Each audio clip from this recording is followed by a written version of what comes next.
আসসালামু আলাইকুম প্রিয় শিক্ষার্থী, আশা করি সবাই তোমরা ভালো আছো। আজকে আমরা অষ্টম শ্রেণীর 2.1 এটা নিয়ে আলোচনা করব। এখানে সুদ আসল এই টাইপের ম্যাথগুলো আছে। তো এই অধ্যায়ের যে লাভ ক্ষতি এই বিষয়গুলো আর হলো সুদ আসল এগুলো বুঝতে হবে। তো লাভ বলতে আমরা কি বুঝি? কোনো একটা পণ্য কেনার পর যেই টাকা দিয়ে কেনা হবে, বিক্রি করার সময় যদি ওই টাকার চেয়ে অর্থাৎ ক্রয় মূল্যের চেয়ে যদি বেশি দামে বিক্রি করা হয়, তাহলে সেটাকে আমরা বলবো লাভ হয়েছে। আর যদি ক্রয় মূল্যর সমানে সমানে বিক্রি করে দেওয়া যায়, তাহলে এটা লাভ ক্ষতি কিছুই হয়নি। আর যদি বিক্রি করার সময় ক্রয় মূল্যের চেয়েও কম মূল্যে বিক্রি করা হয়, তাহলে সেটা হবে ক্ষতি। আচ্ছা, তাহলে আমরা লাভ বলতে কি বুঝি?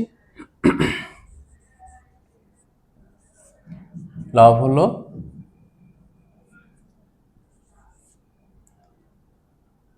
বিক্রয় মূল্য বিয়োগ ক্রয় মূল্য। তাহলে লাভ বের করার জন্য লাভ সমান বিক্রয় মূল্য বিয়োগ ক্রয় মূল্য। আর ক্ষতিটা কি? আমরা জানি ক্ষতি সমান হবে ক্রয় মূল্য বিয়োগ বিক্রয় মূল্য। আচ্ছা, যদি যদি এটা যদি কি হয়, লাভ সমান কি বিক্রয় মূল্য বিয়োগ ক্রয় মূল্য, অর্থাৎ লাভ কখন হবে? লাভ হতে হলে অবশ্যই কি হতে হবে? বিক্রয় মূল্যের চেয়ে বেশি হতে হবে। এভাবে বলা যায় যে লাভ হতে গেলে কি হতে হবে? বিক্রয় মূল্য গ্রেটার দেন ক্রয় মূল্য। ঠিক আছে? আর লাভটা বের করার জন্য আমরা এই সূত্রটা অ্যাপ্লাই করব। আর ক্ষতি হওয়ার জন্য শর্ত হলো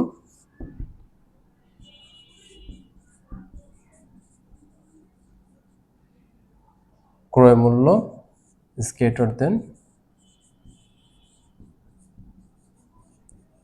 বিক্রয় মূল্য। এই তো সহজ হিসাব যে লাভ তখনই হবে যখন বিক্রয় মূল্য ক্রয় মূল্যের চেয়ে বেশি হবে, আর ক্ষতি তখনই হবে যখন বিক্রয় মূল্য ক্রয় মূল্যের চেয়ে কম হবে। আচ্ছা, এবার এই অধ্যায়ের আরেকটা বিষয়, সেটা হলো আরেকটা টপিক, সেটা হলো সুদ আসল। সুদ কি, অর্থাৎ যেটাকে বলা হয় প্রফিট, ইন্টারেস্ট। হ্যাঁ, তো ইন্টারেস্টটা কি? এখানে মূলত একটা সূত্রের মাধ্যমে আমরা এখানে 4 থেকে শুরু করে 20 পর্যন্ত সব অঙ্কই করতে পারবো এই সূত্রের সাহায্যে। তাহলে এখানে দুইটা টপিক, একটা হলো প্রফিট লস লাভ ক্ষতির, আর একটা হলো ইন্টারেস্ট যেটাকে বলা হয় মুনাফা, বা আরও যদি বাংলা বলি সুদ। তাহলে আমরা বিষয়টা দেখতে পারি যে একটা ফর্মুলা, হ্যাঁ, আই ইকুয়াল পি এন আর। আচ্ছা, এখন এটার ব্যাখ্যাটা কি? এটা হলো আমাদের মুনাফা নির্ণয়ের, ইন্টারেস্ট নির্ণয়ের ফর্মুলা। তাহলে এখানে এটার প্রতীকগুলোর অর্থ কি বোঝায়? যেখানে আইটা কি? আই হলো ইন্টারেস্ট বা মুনাফা,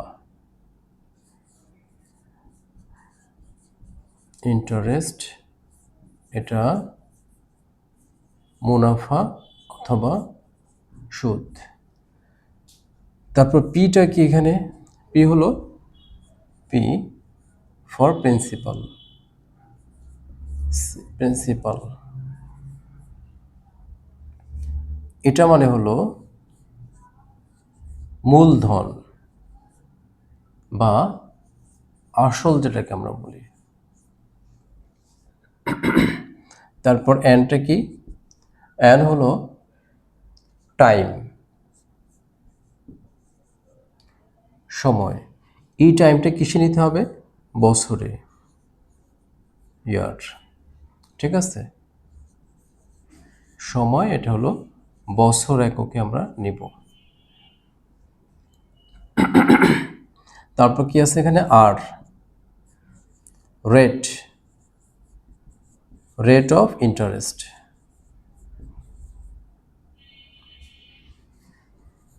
রেট অফ ইন্টারেস্ট মানে হলো মুনাফার হার, মুনাফার হার। আচ্ছা, এই কয়টা বিষয়ে আমরা এখানে জানলে এগুলো ব্যবহার করতে পারবো। এই সূত্রটা ব্যবহার করে আমরা যখন যেটা প্রশ্ন অনুযায়ী বের করতে হবে সেটা বের করে দেব। আচ্ছা, এখানে আরেকটা বিষয় বলা যায় যে স্ববৃদ্ধি মূল বা মূলধন,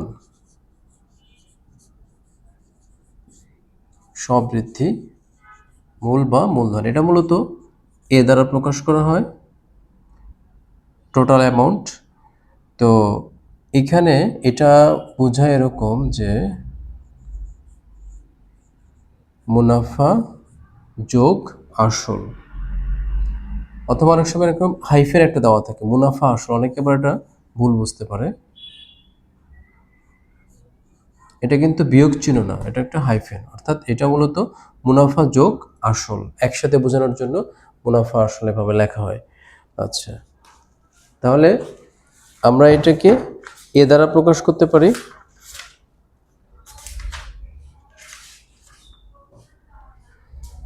তাহলে এটা আমরা লিখতে পারি, অতএব লিখতে পারি যে এ সমান মুনাফা আসল, তাহলে আই প্লাস পি, অথবা আসল মুনাফা পি প্লাস আই, একই জিনিস। আমরা এখান থেকে এটা নির্ণয় করতে পারি যে মোট টাকা, মোট অ্যামাউন্টটা কি হবে।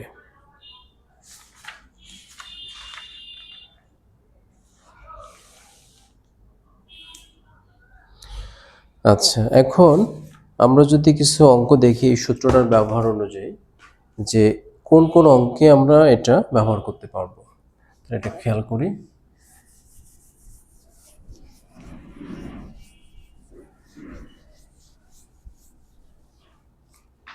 4 নাম্বার অঙ্কটা দেখি, এখান থেকে সূত্রের ব্যবহারটা শুরু হয়েছে। তো আমরা আগে 4 থেকে শুরু করি, এরপরে 1 2 3 পরে ওইটা করবো, তো সূত্রের সাহায্য প্রয়োজন হবে না, এমনি করতে পারবো। তাহলে 4 নাম্বারটা এরকম, আমি সবসময় তোমাদের বলি যে তোমরা প্রশ্ন বেশি করে পড়বা, প্রশ্নের মধ্যে কিন্তু অ্যান্সার অনেকটাই দেওয়া থাকে, বলা যায় যে প্রশ্ন যে বুঝবে তার কিন্তু 50% অঙ্কটা হয়ে যাবে ইনশাল্লাহ, সে বুঝতে পারবে যে কিভাবে করতে হবে।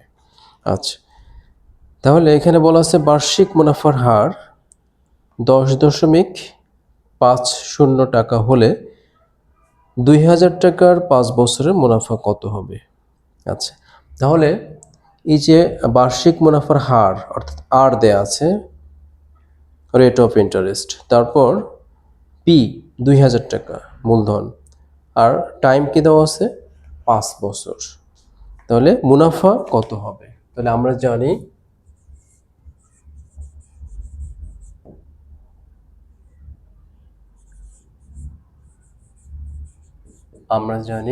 আই ইকুয়াল পি এন আর।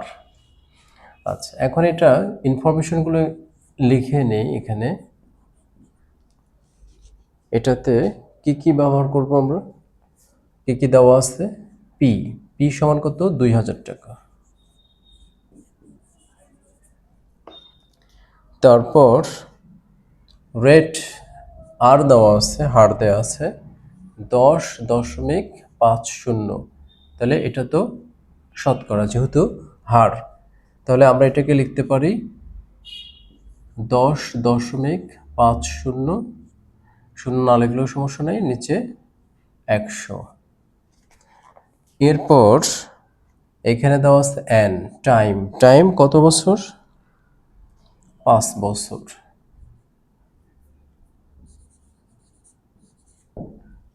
আচ্ছা, অতএব আই ইজ ইকুয়াল হোয়াট, তাহলে আই কত? তাহলে আমরা এখানে মান বসিয়ে দিব যে পি এর মান হচ্ছে 2000 টাকা, এন হলো 5, আর হলো 10.5/100।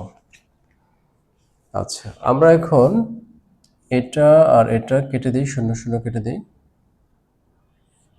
আচ্ছা, বাকিটা তোমরা ক্যালকুলেটরে করতে পারো। যেমন এখানে 5 বিশে কত?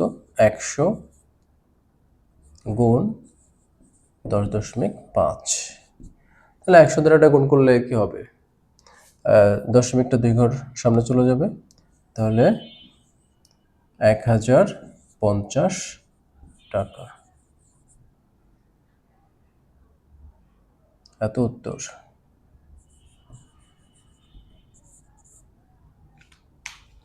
তোমরা এসব চাইলে ক্যালকুলেটরে করে নিতে পারো।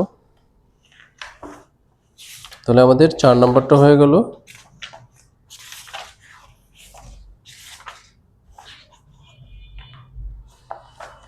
হ্যাঁ, এরপরে 5 নাম্বারটাতে বলা আছে যে বার্ষিক মুনাফা শতকরা 10 টাকা কমে 10 টাকা থেকে কমে 8 টাকা হলে 3000 টাকার 3 বছরের মুনাফা কত হবে? আচ্ছা, প্রশ্নটা বোঝার বিষয় সেটা হলো এখানে কিন্তু একটা শর্ত মানে একটা প্যাচ দেওয়া আছে যে বার্ষিক মুনাফা শতকরা 10 টাকা থেকে কমে 8 টাকা হলে।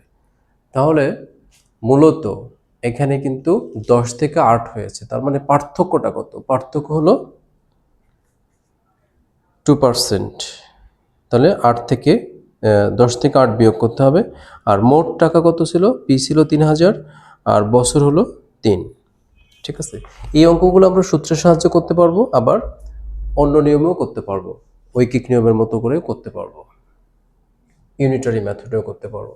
আচ্ছা, তাহলে 5 নাম্বারের জন্য আবারও আমরা সেম জিনিস লিখব।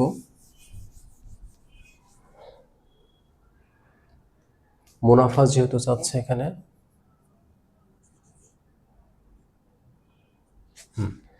আচ্ছা তাহলে এখানে খালি একটু ডেটাগুলো চেঞ্জ করে দিই।